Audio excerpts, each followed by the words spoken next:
we have people online, so I don't want them to be forgotten or left behind. So I'm Monica Fabo, I'm the Wellness Administrator for Drexel, for HR and a Healthier You. I'm excited to have you here today. We have a number of people present with us who we're going to gradually introduce. If anyone has any questions about the wellness program, please let me know. If you're watching online, you can either type your name into the chat box, which is on the right of your screen, so that I know that you're here, so that you can receive credit. Or if you're online, you're welcome to email me, Monica, E as in elephant, F as in Frank, 55 at Drexel, and let me know that you're here, and I will give you credit in the system so that you can receive your 15 points. So everyone here today, just make sure that you sign in if you're here in person, and you'll receive 15 wellness points for being here. There is a delay in those points appearing in the system because I have to tell Health Advocate and then they have to put them in. So they'll probably appear mid-March. So just be patient as we get the points loaded for you. So I'm going to introduce Dan Catamuzzo, who's our branch manager downstairs at the Franklin Mint Federal Credit Union. Thanks, He's Monica. just going to tell you a couple of things. Good morning, everyone. Thank you for coming. As Monica said, I'm Dan Catamuzzo. I'm from the Franklin Mint Federal Credit Union. I manage the branch on campus. We are your credit union. We're actually just turned 4 years old on campus. So you have your procurement offers in front of you. They're the offers that are strictly for Drexel. If they're online, they can be found on your procurement webpage. We are a full-service financial institution right on campus for you. Everything from what you're going to learn about today, a mortgage, to a 2% savings account, to a credit card, to free checking, to a commercial loan. We have 4 ATMs on campus. We are open Monday, Tuesday, and Wednesday, 9 to 5, Thursday, 9 to 6, Friday, 9 to 7, and Saturday, 9 to 2. And then we do have a full array of online banking products. Once you're a member, you can bank anywhere in the world with us currently. Through direct deposit, debit card, and a smartphone. You may come into the branch once or twice to open your account and chat with us, and then after that we really don't need to see you again. We'd love to see you again, but there is no real reason to come in if you have all those devices at your disposal to bank anywhere in the world.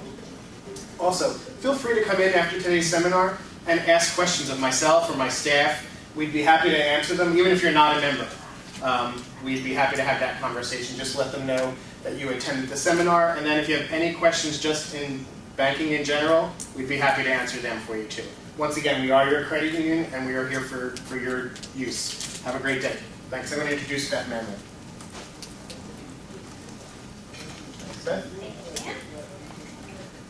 Thank you everyone for coming today. This seminar is part of a group of seminars that we provide to the university as part of our relationship for providing financial literacy. We do this with several other universities. We're very proud of our relationship here with Drexel. We are going to be presenting on a wide variety of topics, including debt management, purchasing an automobile, student loans, refinancing, things like that. This particular seminar is going to be presented by Marty Burke. Marty is a vice president with Franklin Mint Federal Credit Union, and he oversees a portfolio of over $1 billion through SFN, which is State Financial Network, which is our mortgage company. You could not ask for a better subject matter expert, as Marty has over 30 years in the business, and he is very passionate about helping people to purchase and refinance homes. So without further ado, I'd like to bring up Marty Burke. Thanks, Beth. Marty. Thanks for coming, everybody. We can keep it kind of informal today because if you feel like you have questions, please go right ahead and ask them, and I'll answer them for you. So far we've been on the campus for about 3 or 4 years, and we have lent out about $14 million so far to Drexel University folks in terms of first mortgages within the home buying program that I'll turn over to Courtney in a little while, and for those who have chose to buy outside of that footprint as well. So I think we'll start today with where a lot of folks are concerned with, like, where are interest rates today, okay?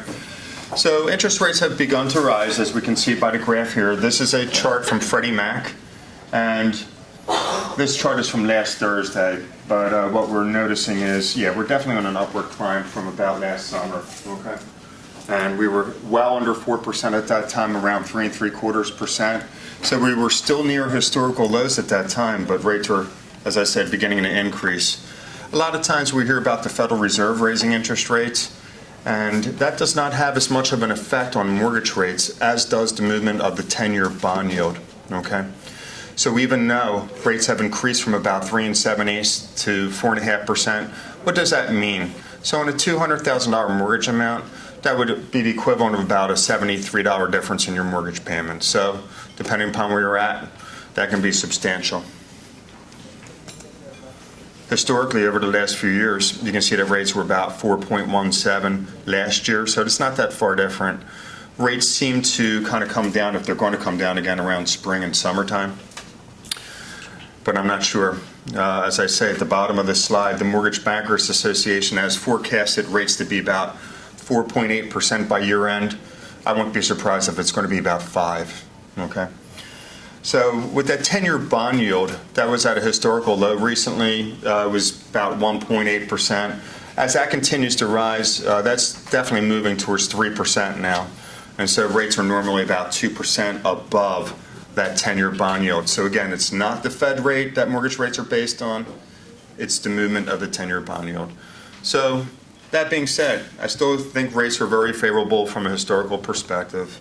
Those of us old enough remember double-digit mortgage rates. It wasn't really all that long ago. It was like in the early 1990s, there were 10% rates out there. So we still think it's a good time to buy a home, but what's the challenges out there finding a home? And so it's definitely a seller's market right now. Inventory is tight. You may be reading that. A lot of times if there's a home on the market for sale and it's a good property, it's not getting one bid. It's getting multiple bids. So you kind of have to be in a position to try to be the best bid that you can. And what does that mean? Sometimes it's a full-priced offer. Sometimes it's taking off the table, just initially, trying to negotiate a seller's assist. That's whereby the seller gives you money at closing to reduce the amount of money you need overall. So we're going to discuss some low down payment options. We won't get into our CU Realty program too much today because Courtney, when I bring it over to her, she'll be discussing the Drexel Home Ownership Program, which is in the footprint here on campus, and they have some select agents that they use within that program. So let's just talk about this screen for a moment. We call it the conventional versus the FHA comparison. So conventional mortgages are those made in accordance with the guidelines of Fannie Mae and Freddie Mac. And then we have the FHA, which is an actual part of the government. A lot of first-time buyers will call into us and say, you know, I'm a first-time buyer, I've got to go FHA. And I wonder and I question them why. And I think a lot of times what the perception is that if you don't go FHA with a 3.5% down payment, you have to put 20% down. And those types of rumors have been perpetuated by the press, and so you'll read articles out there, but I'm just letting you know. You need to dare to compare between these two products out there, because with a 3 to 5% down product offering that's available between Fannie Mae and Freddie Mac, it compares very favorably to a 3.5% down FHA loan. And a lot of it comes down to what we call the mortgage insurance on these loans. So for example, PMI is a private mortgage insurance that's charged when you don't have 20% to put down. The FHA will always charge the MIP premium regardless of how much you're putting down. So if you had 3.5% to put down or 20% to put down, you'd still have to pay the MIP premium. So it really doesn't make sense to consider the FHA unless what I believe what they're really looking for here is the ability to get a 6% seller's assist on an FHA mortgage, okay? So a lot of first-time buyers are looking for that assist. Again, that comes from the seller over to you at settlement in the form of cash, and it greatly reduces what you would need to go to closing. On a 3 to 5% down program with Fannie Mae and Freddie Mac, you can still get a 3% purchase price. But please know that it's very, very difficult in this market to negotiate a 6% seller's assist. So if you're trying to buy that $200,000 home and you're negotiating a 6% seller's assist, does every seller have that kind of money to give to you? They probably don't. So what are they looking for from you? To take that purchase price up. I sold a home in Drexel Hill about 10 years ago. They were looking for a $7,700 assist, and I took the purchase price up, and I was fortunate enough that the home appraised for that. So that's some of the challenges we're looking at there. So if that $200,000 home, now you're going to renegotiate it for $212,000 to get that 6% seller's assist. Will that home now appraise for $212,000? And that's what it would need to do in that case. So the FHA does allow for lower credit scores. And I think what I don't have up here, and it's hard to demonstrate, is that the FHA allows for what we call a higher debt ratio. Okay? Normally, on a conventional mortgage, we're taking a look at the mortgage payment. Generally, with your gross monthly income, you wouldn't want to pay more than 28 to 32% of that towards a mortgage payment, because anything higher than that, you tend to be house poor. All right.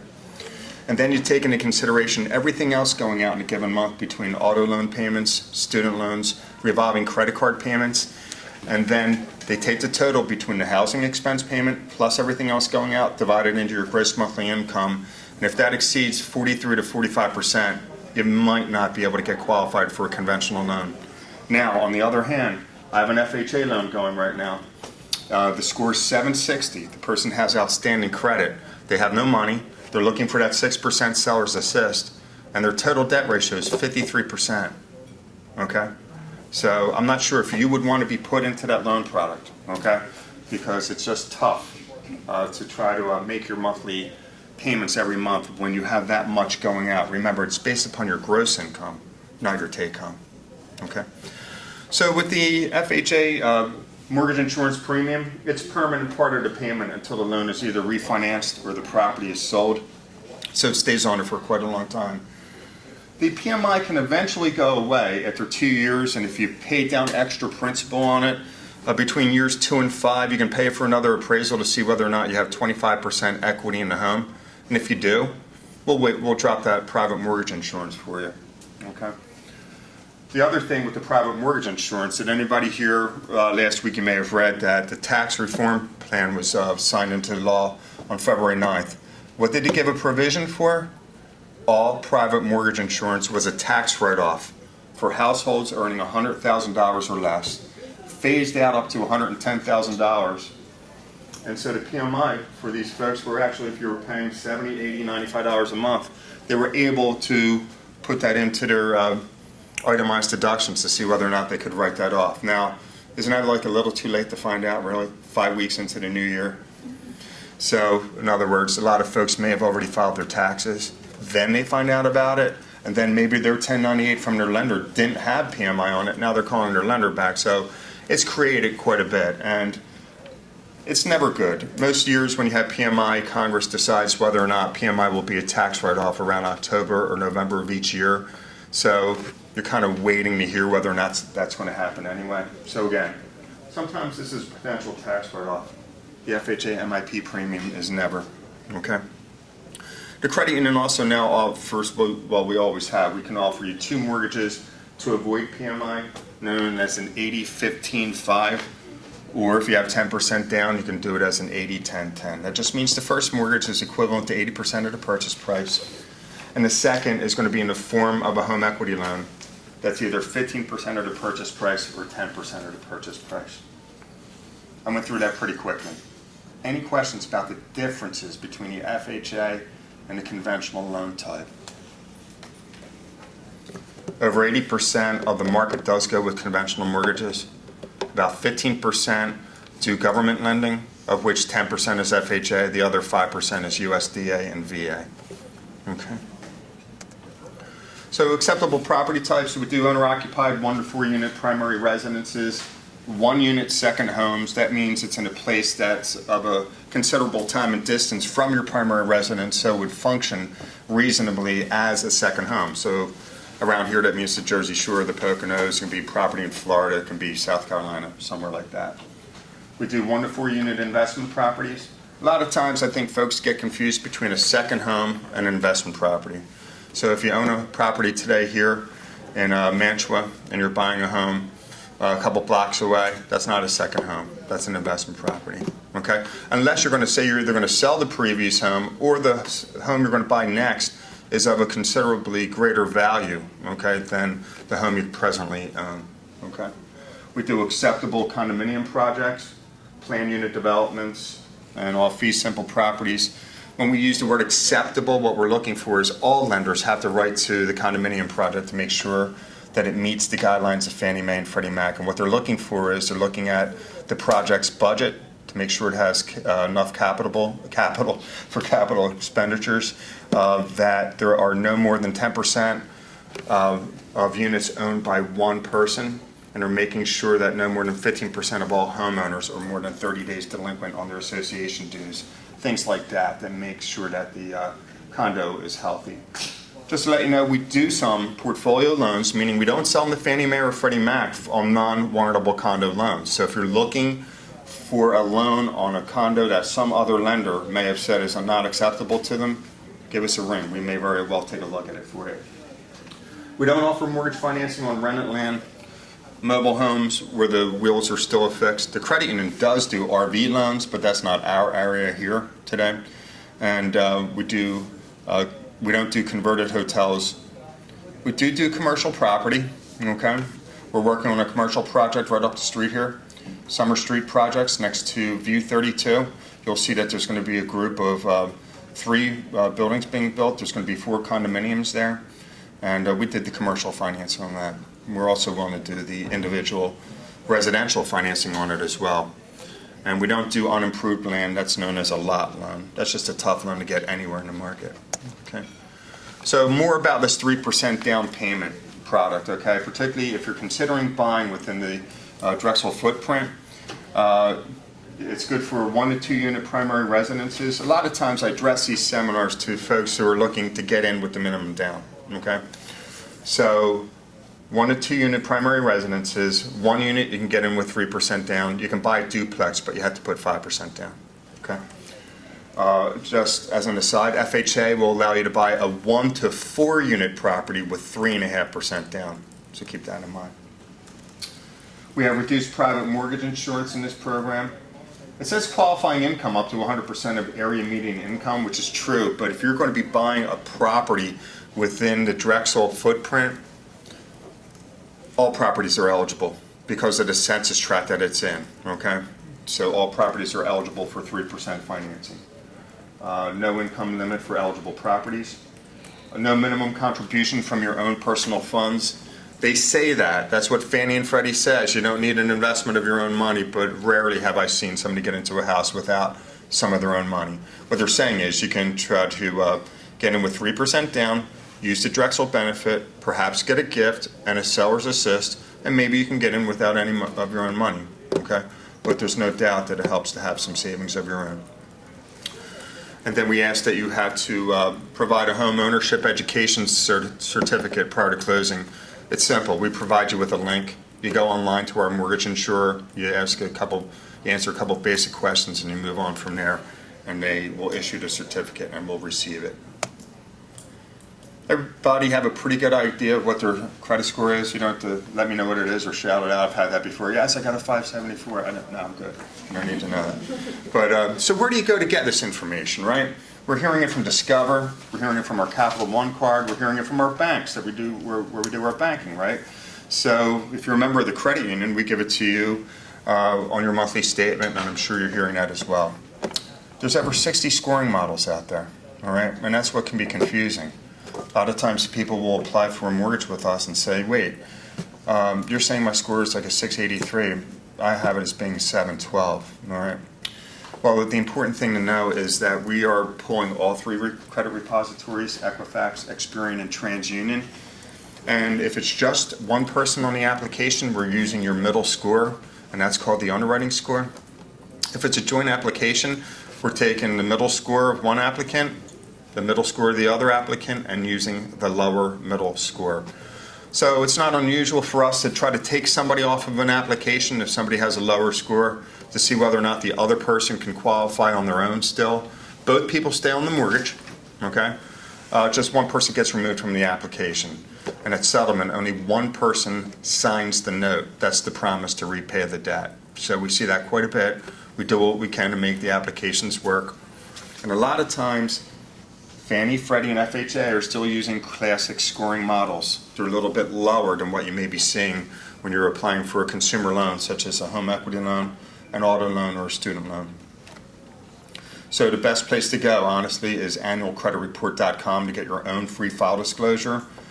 I mean, you can go to Credit Karma, you can go to other places like that to get your score, but annualcreditreport.com is a helpful way if you think that you have something going on with your credit. What I would ask you to do is don't go get all 3 scores at the same time, not scores, files. Just choose Equifax or one of them first.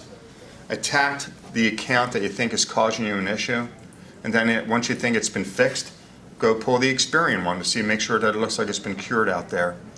What I would tell you is if you have older collection accounts, just let them be. If they're 2, 3, or 4 years old, I don't want you going back and negotiating and paying off an older collection account, because it will just show up as a newly paid collection account and be out there for another 7 to 10 years. Just let it go. That's what I say. Or let us take a look at it first to see if it's an issue. A lot of times if there are derogatory trade lines on your credit report, the best way to handle it is to try to get some newer credit to help offset it. You can see Dan in the branch or one of his folks for perhaps a personal line of credit. Maybe you open a department store card that you like to go to, like a Kohl's or a JCPenney's, whatever it is, and open up a small balance card on there. Put something small in it, pay it off, and leave it in your drawer. Okay, and then you'll start having good paid trade lines to help offset the older derogatory trade lines. So there's 5 parts to your credit score. The top 3 are 80% of your score. Your payment history, how much you owe and your length of your credit history. Okay. One thing you should know is that all lenders are now refreshing your credit score within 10 days prior to settlement. So once you're in a mortgage process, just shut it down. Use credit like you normally would. Please don't go out there and start getting other credit. There's no need to do that during this process because you can hijack your own application.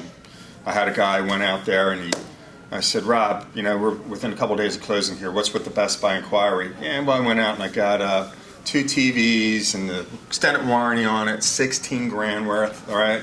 The minimum payment's like, puts them over the top. We have to add the girlfriend to the application and we're off and running in a direction that we didn't really need to go to, okay?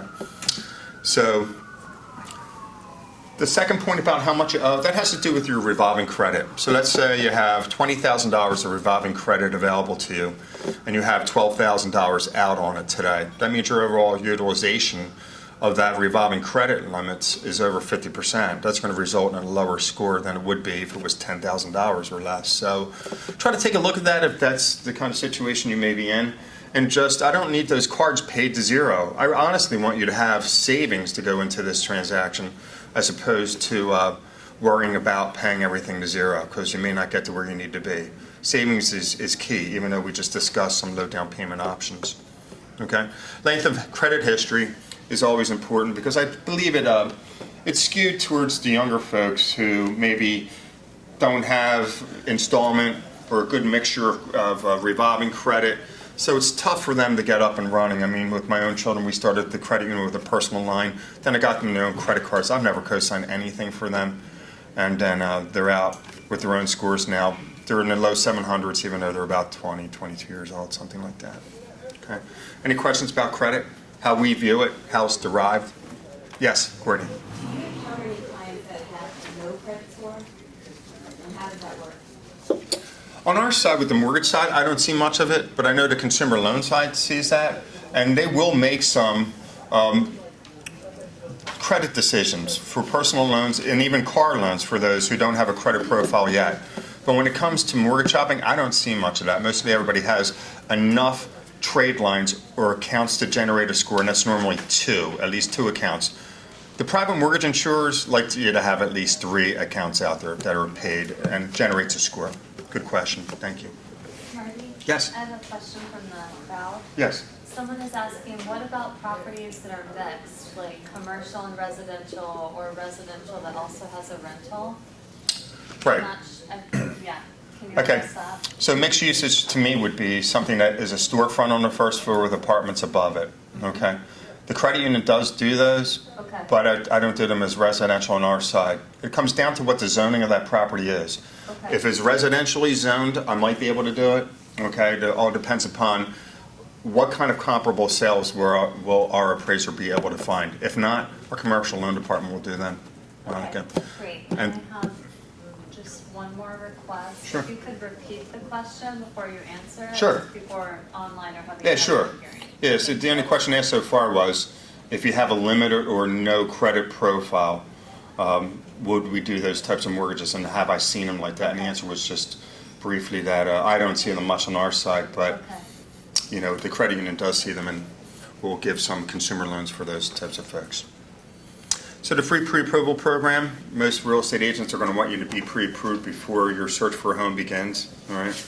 You just go online, fill out our application. I think there's a card inside all the folders, and on there is a link to my online mortgage application. It's fmfcu.org/Marty Burke. And up will come the online application. Just do your best to complete it to the best of your abilities. We do these pre-approvals based upon what you're telling us your income is, okay? Stated gross income, what you're working with for savings. We are going to have to pull your credit. It's no big deal. I think a lot of people put stock in credit pulls today. Think it's going to bring your score down 20 or 30 points. It's just simply not true. I think one credit pull, even if you went mortgage shopping on a given day and you had 3 lenders pull your credit report, it has the effect of one credit inquiry, and it might bring your score down 4 points temporarily. So it's not this big thing that a lot of people may think it is, okay? So we will provide you with a written loan cost disclosure, and the pre-approval letter is good for 120 days, and if you still haven't found a home, we can have it renew again for you for free. Sometimes we're going to have to start repulling credit due to some of the newer regulations out there. I don't like to repull credit if I don't have to. If you came to me and you had a 760 score and I'm pretty confident that that's where you're going to be 150 days from now, I'll just reissue you the letter if you think you're getting close to having a bid accepted on a home. Okay. I don't want to get into this too much too. All I'm going to tell you is that when you see mortgage rates online, that may not, it's not for everybody, okay? The credit scores you're seeing out there are for those with about a 740 score and like 30 to 40% down, okay? And if you don't have that, there's going to be a little bit of an add-on, and it's not a crazy amount, okay? So in other words, if we're out there at 4 3/8 today, and you're going to be putting 5% down, you'd be paying 4.375 with a quarter point. But if you're a first-time buyer, the credit union waives that quarter point. And what is a point? A point is a percentage of the loan amount. So if it's a $200,000 loan amount and you're being charged a quarter point, it's $500. It's paid at closing, it's reported to you at year end, and you're able to write it off. And then, so we have 0-point offerings on all loan products. Sometimes if your score's down to 680 to 700, yeah, your rate's going to be about 4 5/8, 4.75, somewhere around there. And that's typical. That's not here at the credit union, that's here in the industry, all right? And that 3% down product we were talking about, that Home Possible, if you qualify for it, these types of hits don't apply, okay? As long as I get an acceptable feedback from our automated underwriting system. So I just wanted to let you know generally, credit score and the amount of your down payment can affect the mortgage pricing. I'm not going to get into this right now. Just briefly about documentation requirements. Generally, you folks get what? Paid monthly? For the most part, right? So we would just need one pay stub, the 2017 W-2, and a bank statement evidencing funds to come from for down payment and closing costs. That's the biggest challenge I see out there today. So people tend to move money right before they're going into a large transaction like this, and sometimes there's quite a bit of a puzzle to be put together. It's best if you could, if I gave you an estimate showing that you needed $14,000 to get in the house. Wouldn't it be great if you showed me an account that had $15,000 in it? It invariably never happens. So there's a couple different accounts. You can be taking a withdrawal or a loan against a retirement account. That's perfectly acceptable. But we just need to see the liquidation of that going into your account prior to settlement. We want to clear that so it's settlement, it's not an issue. We just want your file called CTC, clear to close, prior to closing, so you get to that table, and all we're doing is sitting there with you, signing the paperwork and going over it with you. If you're self-employed, we're going to need 2 years tax returns. Yes, Beth? How long do you have to show that the money's been sitting in the account? Like, is it, if you say, okay, you have to have $15,000 for closing, if I just bring you a statement that shows at that particular end of the month that the money's there, do you still have to show the history of where the money came from, or is it enough that that particular statement shows that the money's in there? Okay, so the question is, how long does the money have to be in the account in order for us to count it as saying it to be enough and sufficient funds to go to closing. Normally, if I can get away with a 30-day statement, that's what we do. On an FHA, they want 60 days. They want it sourced for 60 days. We're not going to keep going back and back and back, but what the mortgage underwriter is looking for is to make sure that the beginning balance and the ending balance is kind of like close to the same. Of course, it can be a little bit more, but what they're looking for are large, unexplainable deposits, okay? And then you would have to explain them, okay? Sometimes it could be an advance from a credit card. That's not an acceptable source of money to go to closing.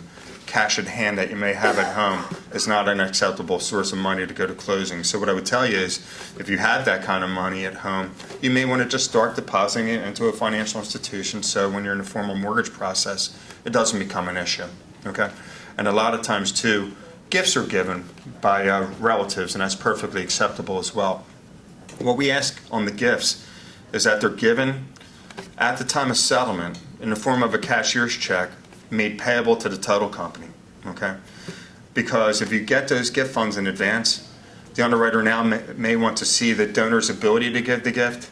I don't want to ask about that, and I don't necessarily, and the donor doesn't want to provide that to us either. So it's best for it to be given at closing. A lot of times today too, now that we're on settlement just briefly, most settlement companies and title companies in this area will accept a cashier's check from you as long as you don't need more than $100,000 to go to closing. If it's more than $100,000 to go to closing, they are expecting you to wire the funds. And just what I want to say about that is there is extensive wire fraud out there today. Some of our own members have been bilked out of $50,000 to $75,000 by a police officer in our Ridley branch who is buying an investment property. Real estate agents' inboxes are getting hijacked by people trying to commit fraud. So what looks like a legitimate email coming to you from your real estate agent giving you wiring instructions is somebody asking you to wire your own money offshore somewhere to their account. And the FBI does not pursue it unless it's over a certain amount, okay? So I just thought I'd give that quick commercial, because if you're ever in process with us, you're going to see an email regarding wire fraud, and it's for real, okay? And then we're going to ask that you provide evidence of homeowners insurance prior to closing. Both Drexel and the Franklin Mint Credit Union have an affiliation with Liberty Mutual, so you can get a quote from the rep here is John Malarkey. Sources of funds to close, we say expect to have at least 5% of your own money into the deal, but as we talked about before, there may be some ways for you not to, okay? I just think it's a good idea if you're going to buy a $200,000 home, maybe try to have $10,000 set aside wherever that may be. Gift, loan or withdrawal from a retirement account or your own savings, or perhaps you're expecting a great tax refund around this time of the year. That can be used as well. So, as we said before, acceptable sources of funds to close are savings, checking, gift funds, seller's assist, with the unacceptable sources of funds being cash on hand or unsecured borrowings on a credit card. Do's and don'ts, I already hit on some of these as well, which is when applying for a mortgage, just use credit like you normally would. Don't do anything crazy like applying for new credit, paying off collections or charge-offs, maxing out or overcharging existing credit cards, consolidating debt, co-signing for anybody else. Please don't make any unexplainable large deposits. We've had crazy stories about people selling printing equipment. You can show you the receipt. It's like, it's not going to work. They're selling an old motorcycle. My buddy owed me 15 grand for a motorcycle, and it's like this story that you just can't even follow. Let us know if you're going to be changing employers during the process, because in addition to refreshing credit, we are also calling the university to make sure you're still here, okay? And we've had some sad situations, not here, but at other institutions, whereby when you go to do that credit refresh, and to make sure that you're still at that place, the verbal verification will come back saying that person has been terminated. And we sit back and saying, that's disappointing, but why would you want to proceed to buy a home if you just recently lost a job? So the benefits of getting the mortgage through here is we perform the servicing of the mortgage throughout, so you're dealing with us throughout the life of the loan. We've been closing mortgages since 1984. We actually attend your settlements. We're there with you to explain the paperwork, let you know when the first payment's due, how to set up the automated payments, those kind of things. And we have low down payment programs as well. The last slide is a coupon that's on the left-hand side of your folders. And that gives you $250 rebate towards our lending fees, which are $495. So we already have low lender fees. That's document preparation and underwriting. That's $495. Most places are about $1,000 or more. In addition to that, you're going to have third-party charges just like any other lender has for the appraisal, for the credit report, for the flood certification, to make sure that the property is, does it reside in or out of a flood zone. And if it's in a flood zone, it would require flood insurance. Okay. Are there any questions from the group that's here? Yes. I have a question about the credit reports. Mm-hmm. So I thought one of my accounts got hacked and I went to change all my passwords. I got new account numbers for my checking account. And I remember at some point I was able to put like a block on Experian or whatever the companies were so that people could not request to open any new accounts. And this time when I tried to do it, it seems like there's a fee for it.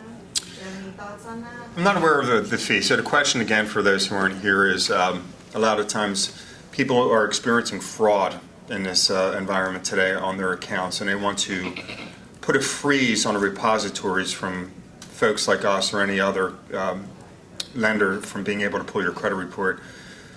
Most of the time when I try to pull credit, we're okay, all right, and being able to pull it. However, if we do see a freeze, we have to come back to you and ask you to remove it so we can proceed with what we're trying to do in that regard. You have every right as a consumer to freeze that. I get why you're doing it, that's for sure. Beth, did you want to say something regarding that? So, because I also have my credit frozen just because it's something that I'm nervous about.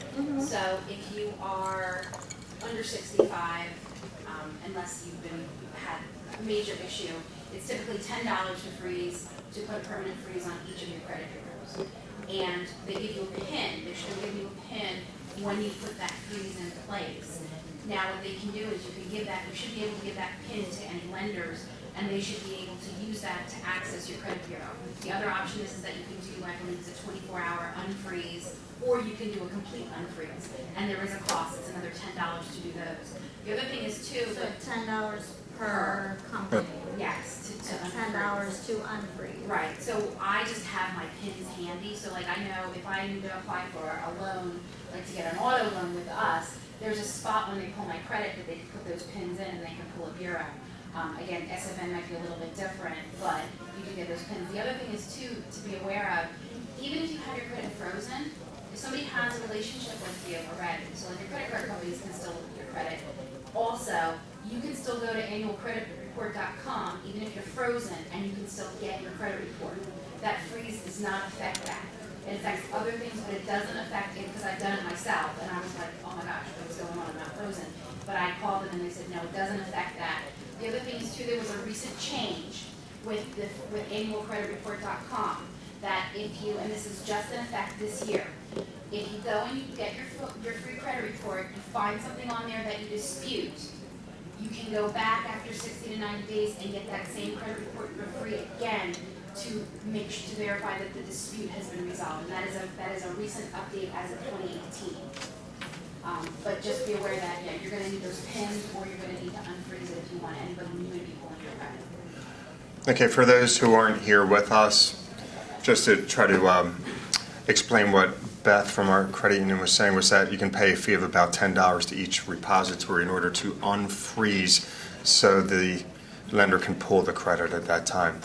While we're on that topic, just really quickly too, what we're noticing a lot are disputed trade lines as well, which is an account that you don't agree with, whether they're reporting it as being paid, not being paid as agreed. A lot of times if you dispute too many trade lines, because it had been a lot of collection, lawyers were coming about saying, hey, if you want a better credit score, just dispute all your delinquent trade lines, whether it was true or not. And what was happening was, when you have a disputed trade line, it is ignoring that account from credit scoring.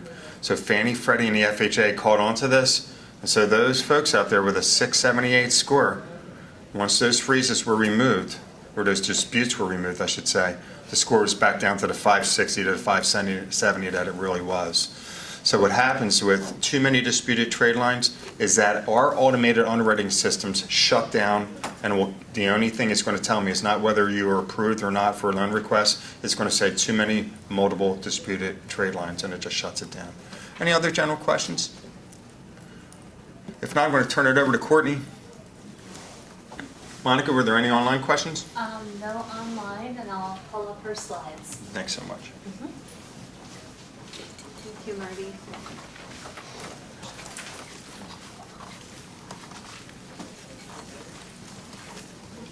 Thank you. There's a, oh, you gave you the clicker. All right, thank you. Hello, everyone. How are you doing? So I'm Courtney Claiborne. I am your colleague in Human Resources, and I manage our employee benefit, which is the Home Purchase Assistance Program. By show of hands, how many people have heard that there's a benefit for you to purchase a home through the university? Okay, we're trying to make sure that we're spreading awareness so that people are aware that this is a benefit that is available to you. So this is a program that has been around at Drexel for quite some time. It was revamped as of 2010 to make it a more well-rounded benefit that people would want to take part of as Drexel employees. So I'm just going to go through an overview of what that program looks like, what the eligibility requirements are, and if you have any questions, feel free to ask me as we go through. And if you have any more personal one-on-one questions, I have my contact information here as well, so we can have a one-on-one meeting if you have any specific concerns about your particular situation. So as an overview, the program is really a benefit to employees. It's a voluntary benefit that's available to you as an employee of Drexel. So there's actually 2 tiers of the program. The more popular aspect of that is purchasing a home. So that's the first bullet point you see here, which is that Drexel provides a $15,000 forgivable loan towards the purchase of a home within our defined boundaries. So I'm going to show you what those boundaries are so that you can see where that exists. And also there's a second aspect of this program, which is a $5,000 loan. It's also forgivable, but that is specifically towards renovations of a home. So usually people that take part in the $5,000, they already own a home within our boundary area, or they've been completely forgiven from the first portion of that loan. So really this is an opportunity, we see it as part of our civic engagement initiative where we're trying to connect more with the neighborhood where Drexel exists, to have homeowners who work here and care about the community to invest in that way. So Drexel provides that money as an investment to the community, as an investment to employees here at Drexel. So eligibility is one of the main questions we get. You are eligible as a Drexel employee if you receive benefits from the university. So you can be full-time or part-time status, faculty or staff, and postdocs as well, as long as you receive benefits through our health plan or any of the benefits that you're eligible for at Drexel. So if you are a temporary status employee, or if you're per diem or a student employee, this would not be eligible for you. It's for benefits eligible employees of Drexel University. So also, another requirement of our program is that you must be eligible and able to secure a primary mortgage loan or have other financing that will go towards the purchase of your home. So we don't have a formalized application process. Really, it's really having a conversation with me so that I can confirm the first thing, that you're an employee of Drexel that's benefits eligible, and then we can have conversations around what you're looking to do as far as your mortgage is concerned. Or if you have cash to make a purchase without securing a loan, that happens as well, and that's fine as well. So there's also no waiting period. This is a benefit that's eligible to you as soon as your first date of employment. So there's no 1-year waiting period or 6-month waiting period. If you're an employee as early as your first date, you're eligible to participate in this program. So hear more about the requirements of the purchase that you're going to be making as far as doing the $15,000 loan to purchase a home. So the home must be single family, duplex, or condominium. What that means is that you cannot have a home that's greater than 2 units. So duplex is usually a home that is in 2 units where you may decide to live in 1 unit and rent the other out. That's fine, but we discourage homeowners through this program from using multi-family units where there may be 3 or 4 or multiple units within a single property. And so with that, if you do find a home through this process that has 3 or more units, we do have an addendum to our program that allows you to purchase that home as long as you are committing to change the structure of that home to be a duplex or a single-family home once you obtain ownership of that home. Also, as I stated before, the home must be located in the geographical boundary area, which surrounds the Drexel campus, and there's a map on the next slide so that you can see what that looks like. And also, it's very important that the participant who purchases through this program, you must maintain employment with Drexel for the duration of the 5 years, and that is the time period over which the loan is forgiven. And also during that time, it must be your primary residence. So this can't be a second home, it cannot be a rental property, it has to be where you maintain your primary residence. This is what your Drexel accounts will be updated for this to be your permanent home address in our systems. So also, you have to continue that employment for 5 years, and there are, if you have any questions about that, we can talk about that, but one of the main questions I get is what happens if you leave Drexel? So with our program, the home purchase loan is forgivable, which means you do not make payments on this loan. The one caveat of that is that the IRS sees the money that Drexel gives you as taxable income because it's coming from your employer and it's over a certain amount. So each year you will be assessed taxes on 1/5 of that, which is $3,000. So you'll be taxed as if you're making $3,000 extra dollars for whatever year you are in the program. And so with that, I want to make sure that people understand that that's a part of the program. But if you do separate from Drexel, it depends on the reason why, which would be assessed as like a penalty or a break of the agreement that you would sign through this program. So if you leave Drexel of your own account, you decide that you find a better opportunity, which has happened, that will be a fault or no fault situation, but with that, you'll be exiting the program and no longer maintaining Drexel employment, which is one of the requirements. And at that time in the program, you would be responsible for repaying the balance of the loan as it exists. So if you've been in the program for 2 years, you've already had some of that $6,000 forgiven, and you'll be paying that balance back to Drexel. And with that, we've had that happen several times. We've worked it out to where it can be a payment, so it's not a one lump sum. It can be 6 months, so we extend that out because we don't want to essentially penalize you for finding a better opportunity. We want to make sure that we're maintaining the agreement that you signed up for with this program. So as I alluded to, this is the boundary area, and it covers West Philadelphia. Parts of West Philadelphia, mainly the 19104 zip code, and then parts of 19139. And so this map is on our website, which you can find on the Drexel HR site, and it's searchable so that you find a property, you can just type it into the Google map that I have there, and it'll show you exactly through pinpoint if it's in the highlighted area.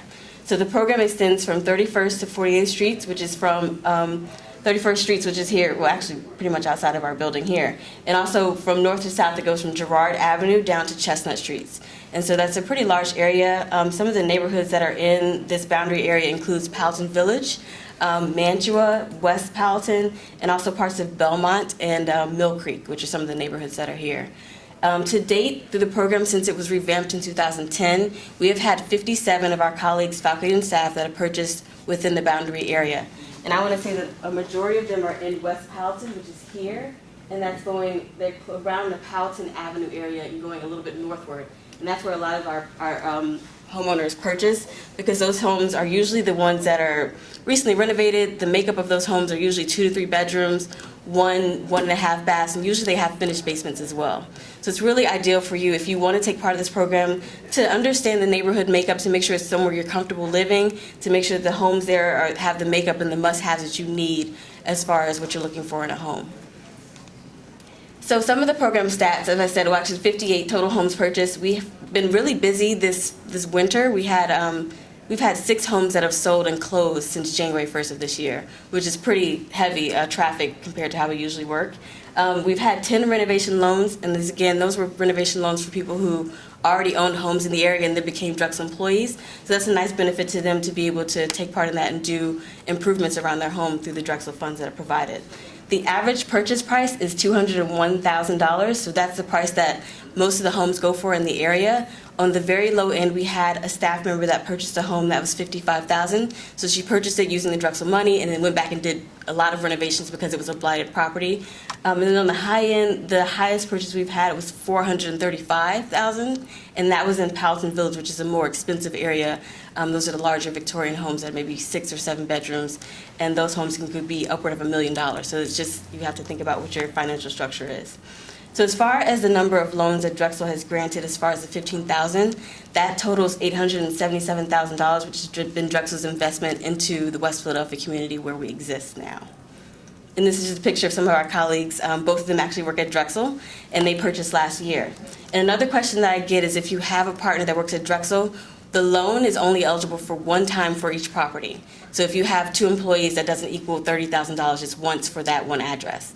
And also, if you have another grant program through the city, or if you happen to have a spouse or a partner that works at another university that also grants a loan, such as the University of Pennsylvania, which has a grant for their employees as well, we can combine those. The Drexel loan does not keep you from participating in any other program through the city or through your mortgage lender if they have any other loans that they're able to give you or any special grants.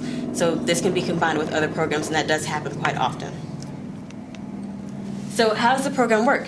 So we, as Human Resources, myself, I provide assistance with you through the process. A lot of our home buyers have been first-time home buyers, but that's not a requirement. This can be your second, third, or fourth home as long as it's your primary residence. There is no restriction in that area. So with that, if you're a first-time home buyer, usually what it looks like is you reach out to me and you say, I'm interested in this program, I want to learn more about it. We sit down and we have a meeting so that we can discuss your financial situation, what you're looking for, and maybe even a timeline of what you're looking to move on as far as finding a home in the area. We also have what we call participating vendors, which include Franklin Mint as a mortgage lender, and we also have real estate agents that we work with as well. So there's no requirement for you to work with a specific participating vendor. We don't exclude anyone, so if you have a friend or family member that's a realtor, or if you have a previous existing relationship with a lender, you can bring those in as well and still utilize our program. But if you do not have any relationships, we set you up with those persons, with a realtor and a lender, by scheduling a meeting here on campus. So I would encourage people to meet with at least 2 lenders, 2 realtors, just to get a feel for what the services they offer, to have like a way to compare what it looks like. Okay, if I choose this organization, what would this look like? Rather than just saying, okay, I saw an advertisement for this one person, I'm going to go with them just because. But it's just a way to shop around to make sure you're getting the best experience. And we also like to hold those meetings on campus as a convenience to you, so that you're in a space that's comfortable for you and you don't feel like that you're being sold to, but rather that you're being guided through a process and provided with the information necessary to make a really big decision, such as buying a home. So also, a lot of our vendors, including Franklin Mint, provides education, such as the seminar that you're at today. So we want to make sure that you are being informed through the process, because this is it can be a complex purchase that you're making, more so than anything else that you're probably buying. You want to make sure that you are being educated through this process, and that's something that we emphasize, especially when we select participating vendors, because we want to make sure that you feel empowered through the process, that you're making decisions and not being led blindly through. So that at the end of this, you feel as though you've learned something as well about the home buying process. So are there any questions so far? And I'm kind of going through pretty quickly. Okay. So I also wanted to make sure that everyone's aware that annually we hold vendor fairs. So we invite those participating vendors, which would include realtors, lenders, insurance agents, also people who do inspections, security systems. We invite them to campus just so that you have an opportunity to kind of go around to their tables, get the information they're providing, and kind of have that first interaction to get one-on-one questions about anything you may have for the home buying process. So the next one we have coming up is on Wednesday, March 14th. It's going to be midday around the lunch hour between 11:30 and 1, and that's going to be here on the University City campus at the Drexel Recreation Center. So you can come by at any point during those hours. There's not a specified program. So we have vendors there. There's also food and raffle prizes and massages as well, just to get you to come out. But I've had clients or colleagues that have come to this vendor fair maybe 2 years ago, and then have decided, okay, now I'm ready to buy a home, and I met Marty or I met Dan at that fair 2 years ago. I have his card. I felt comfortable with him, so now I'm going to come back, and he's the person I'm going to contact in order to get my mortgage loan. So it works really well as a no-pressure situation to come through on your lunch break and meet some people, learn some more information on campus here, and that's a benefit for you all. So that's the program in a nutshell. This is my contact information for those of you who are tuning in online. So if you'd like to email or call me to set up an appointment, or if you have any questions that you just want to shoot to me via email, that's fine. I'm always available to answer those questions for you. And also, if you want to see, we have a really nice website for this program, and it's on our HR website. So if you go to drexel.edu/HR, there's actually a slide that's on our homepage. And also, if you type in home purchase, it'll take you to that program's site, so that you can see the map that I mentioned. You can see the list of all of our vendors, as well as the incentives that they provide to you. And then you can see more details about the program and how it's structured. So if there are any questions online, or, okay, great. Well, thank you for your attention. Thank you so much. And please be sure that you sign in before you leave. If anyone has any other questions, I'm here.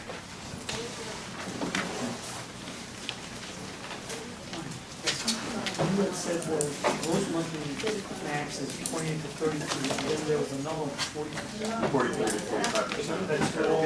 Yeah.